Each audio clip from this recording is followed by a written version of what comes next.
United States Africa Command, located in Stuttgart, Germany, is the four-star geographic combatant command headquarters with strategic responsibilities for all U.S. military operations in the Africa area of responsibility. Special Operations Command Africa, also in Stuttgart, Germany, is the two-star theater headquarters responsible for command, control, and operational employment of all U.S. special operations in the Africa area of responsibility. Special Operations Command Forward, North and West Africa, located in Baumholder, Germany, is the colonel-level group headquarters responsible for command, control, and tactical employment of U.S. special operations in the northern and western areas of Africa, including the Maghreb and Sahel. Special Operations Command and Control Element, Lake Chad Basin, located in N'Djamena, Chad, was the lieutenant colonel level battalion headquarters responsible for command and control of two advanced operations bases and tactical synchronization of the U.S. special operations in the region. Advanced Operations Base Niger, located in Niamey, is the company headquarters, commanded by a Special Forces Major, which exercises the tactical command and control over multiple Special Forces Operational Detachments Alpha in Niger. At the time of this operation, the acting AOB Niger commander was a Special Forces captain. The AOB Niger commander controls multiple U.S. Special Operations Forces teams, whose purpose is to train host nation partner forces, enhance host nation security assistance efforts, and conduct counterterrorism operations and surveillance and reconnaissance missions with host nation forces. Southwestern Niger has become a main trafficking route for ISIS Greater Sahara forces. On October 2, 2017, the U.S. SOF team based in Wallam received intelligence that a high-value individual, a sub-commander from the ISIS Greater Sahara forces, may be moving into their area of operations. The team submitted a mission plan for the vicinity of Tiloa for the next day. The concept of operations that was submitted for approval stated that the purpose of the mission was to conduct a civil and military reconnaissance in the vicinity of Tiloa in order to improve situational awareness of the border region and to improve the effectiveness of military efforts to disrupt ISIS-GS activity in the area.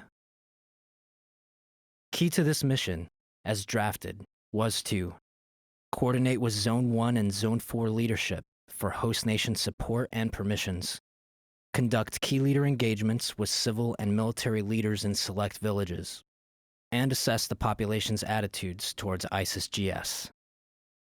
The mission plan did not accurately characterize the intended purpose of the mission. The mission was, in fact, to pinpoint the location of and capture, or if necessary kill, the ISIS-GS subcommander. The inaccurate mission plan was approved by the acting Advanced Operating Base Commander in Niamey and forwarded to the Special Operations Command Control Element Commander, located in N'Djamena, Chad. The team's manning for this mission consisted of 8 U.S. Special Forces soldiers, 2 U.S. Special Operations support soldiers, 1 intelligence contractor, 1 Nigerian interpreter, a 3-man Nigerian reconnaissance team, and a 31-man Nigerian partner force. The team's U.S. SOF personnel traveled in 3 vehicles, 2 of which were equipped with mounted M240 machine guns. The 34 Nigerian personnel traveled in 5 additional vehicles. Once in Tiloa, the team searched for but could not successfully locate the ISIS-GS subcommander. They conducted the rest of their mission and began their return to base. During the team's return to base from Tiloa, they received high-confidence intelligence that placed the ISIS-GS subcommander northwest of Tiloa, near the Mali border. This time-sensitive intelligence gave the Nigerian and U.S. forces a narrow window to capture him while he remained in Niger. The approved concept of operation called for another U.S. and Nigerian partnered force to clear the target, with the Wallam-based team serving as a quick reaction force. However, due to weather constraints, the other team was forced to return to base. At this time, the target location had been under aerial observation for 6 continuous hours with no enemy activity. The SOCC commander assessed the mission was low risk and directed the Wallam-based team to clear the target location. Through the night of October 3rd, the team made the difficult movement north to the target.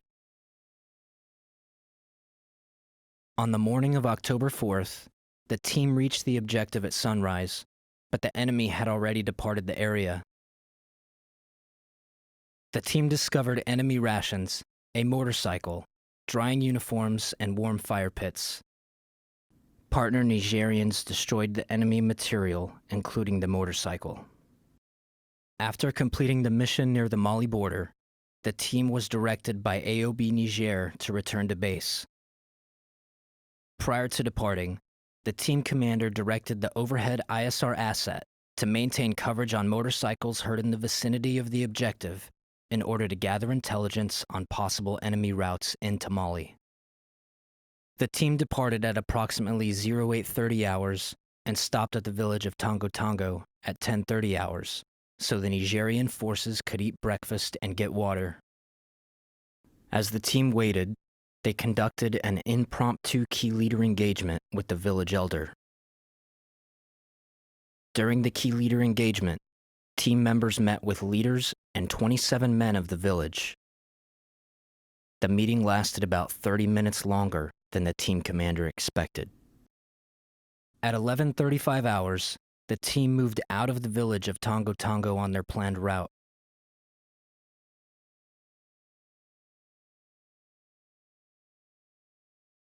Approximately 100 meters outside of the village, enemy forces attacked the team with small arms fire directed at the rear of the convoy. Enemy fire was initially light, then intensified as they advanced through the woods on the team's position. At this point, the convoy halted. The team reported enemy contact to the Advanced Operating Base. U.S. Vehicle 1 and U.S. Vehicle 3 immediately began returning fire with their mounted M240 machine guns, while team personnel exited vehicles, donned personal protective equipment, and returned small arms fire. The team commander and 4 Nigerian soldiers maneuvered on foot to the southeast to flank what was estimated to be a small enemy force. At this time, the Nigerian, AOB, and SOCC commanders began sending response elements to the team's location. The team sergeant moved forward with U.S. Vehicle 3 to better control the unit and to coordinate machine gun fire with U.S. Vehicle 1. Staff Sergeant Jeremiah Johnson moved from U.S. Vehicle 3 back to near U.S. Vehicle 2, intending to fire an AT-4 anti-tank rocket at the enemy toward the north. The investigation determined that Niger Vehicle 5 departed the ambush site during this period, but did not determine precisely when or by what route. The commander's flanking element continued their movement until a body of water prevented them from advancing further. They identified and engaged enemy fighters across the body of water. The team commander observed a larger than expected enemy force moving to his east, which consisted of motorcycles and vehicles with mounted heavy machine guns. The flanking element returned to the halted convoy at 11:57 hours and issued the order to move south to prevent being outflanked by enemy forces. The movement was not immediate, as the team commander and team sergeant had to rally and recover Nigerian forces who had taken cover in the woods. Niger Vehicles 3 and 4 were immobilized and abandoned. Niger Vehicles 1 and 2 were the first to depart. As the rest of the team loaded into their vehicles, they saw Staff Sergeants Brian Black, Jeremiah Johnson, and Dustin Wright in the vicinity of U.S. Vehicle 2. The team commander signaled to begin movement, and Staff Sergeant Jeremiah Johnson acknowledged the order with a thumbs up. A team member threw a smoke grenade to conceal the team's movement. Staff Sergeant Dustin Wright entered U.S. Vehicle 2 and began driving it slowly forward, while Staff Sergeants Brian Black and Jeremiah Johnson walked along the protected side of the vehicle. Staff Sergeant Brian Black moved slightly ahead of U.S. Vehicle 2 and was killed by enemy small arms fire. Staff Sergeant Dustin Wright stopped and exited the vehicle. Staff Sergeants Jeremiah Johnson and Dustin Wright remained with Staff Sergeant Brian Black until overwhelming enemy fire forced them to withdraw. 85 meters southwest of U.S. Vehicle 2, Staff Sergeant Jeremiah Johnson was shot and rendered immobile. Staff Sergeant Dustin Wright stopped, returned to near his teammate's position, and continued to engage the enemy until both were fatally wounded.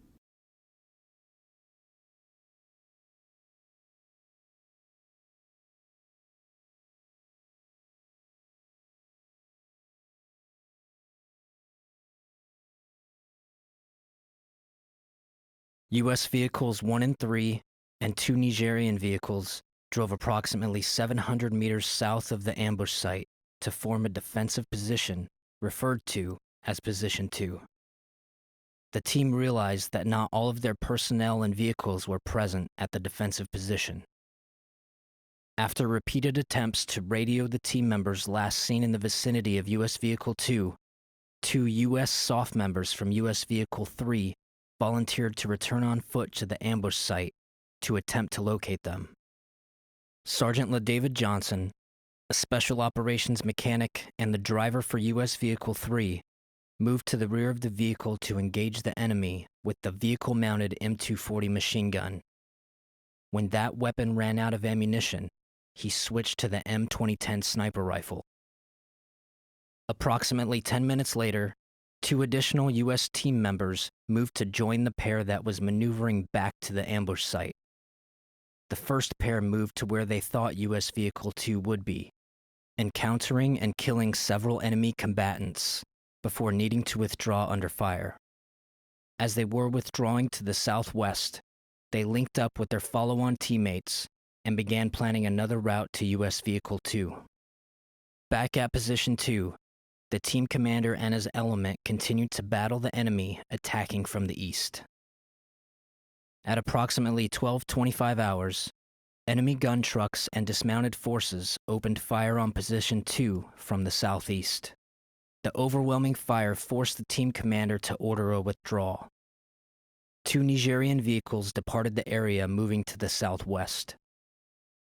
U.S. Vehicle 1 circled the perimeter under intense fire, gathering American and Nigerian personnel. Simultaneously, Sergeant LaDavid Johnson and Nigerian personnel attempted to board U.S. Vehicle 3. Special Operations members last saw Sergeant LaDavid Johnson moving around to the driver's position of U.S. Vehicle 3 between 12:25 and 12:30 hours. U.S. Vehicles 1 and 3 came under overwhelming enemy machine gun fire, preventing Sergeant LaDavid Johnson from entering his vehicle. Believing Sergeant Johnson was in control of his vehicle, the driver of U.S. Vehicle 1 accelerated hard to the northwest. Unable to enter U.S. Vehicle 3, Sergeant Johnson and 2 partner Nigerians became separated from U.S. Vehicle 1. They escaped on foot, eventually running to the southwest with the enemy in pursuit.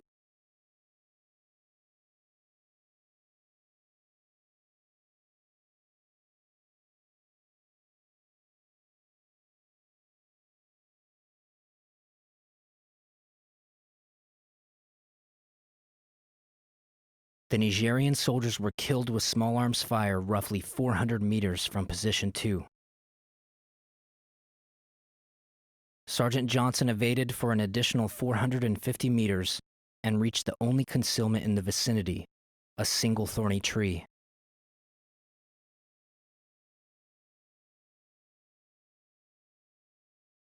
At this position, he continued to fight.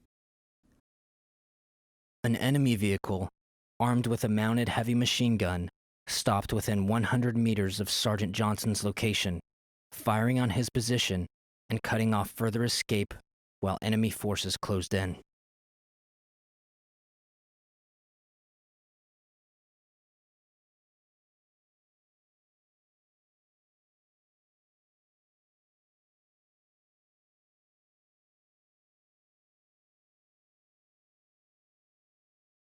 Leaving Position 2, U.S. Vehicle 1 moved northwest, pursued by enemy vehicles and under intense enemy fire. Team members did not realize U.S. Vehicle 3 did not follow. During this movement, 5 of the 7 passengers in the vehicle sustained gunshot wounds, with one Nigerian fatally wounded. The driver was shot through the elbow, but continued to drive. The team commander, riding in the bed of U.S. Vehicle 1, was shot and thrown off the vehicle. The driver performed another circular maneuver under heavy fire to recover the commander, and resumed movement towards the northwest with the enemy in pursuit. Once inside the tree line, U.S. Vehicle 1 became stuck in mud. The 4 Special Forces soldiers who previously went to the ambush site saw U.S. Vehicle 1 and moved to rejoin those team members. At 12:33 hours, the team radioed that they were being overrun. This was the team's first report for assistance. Expecting their radios would be recovered by the enemy, the team disabled them, ending the ability to communicate using these devices. 7 American and 4 Nigerian personnel fled U.S. Vehicle 1, evading under concentrated small arms and mortar fire. They moved through the swamp, broke contact with the enemy, and stopped at the clearing on the northwest side of the wooded area. The team established a hasty defense at this location at approximately 12:50 hours. They wrote short messages to loved ones on personal devices, believing they would soon be overrun. By 13:11 hours, 2 U.S. unmanned aerial vehicles arrived on station, establishing communications with both the team and inbound French aircraft. 2 French Mirage aircraft arrived at 13:18 hours, but were unable to determine friend from foe. The French performed 2 shows of force at 13:20 and 13:25 hours. At this time, the enemy ceased pursuing the team, but remained in the area. At 13:30 hours, the team relayed their location, the status of casualties, and requested a medical evacuation for the wounded. Beginning at 14:58 hours, the Mirages executed 2 more shows of force at treetop level. This caused the enemy elements to rapidly depart the area. French helicopters arrived in the vicinity at 1600 hours and searched for the team for 40 minutes. A team member moved into a clearing, waving an American flag to the helicopters to establish their identity as friendly forces. At 16:41 hours, the Special Operations Command Africa Commander in Stuttgart, Germany, recommended to the U.S. Africa Command Commander that they declare a personnel recovery event.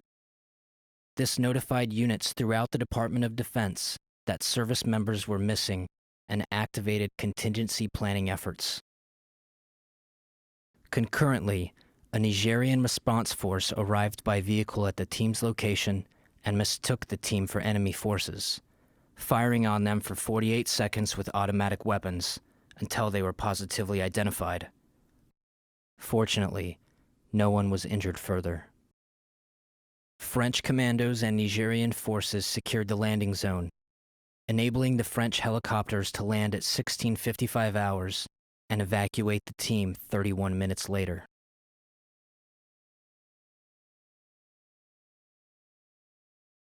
At approximately 18:25 hours, Nigerian Quick Reaction Forces discovered the remains of Staff Sergeant Brian Black, Staff Sergeant Jeremiah Johnson, and Staff Sergeant Dustin Wright at the ambush site.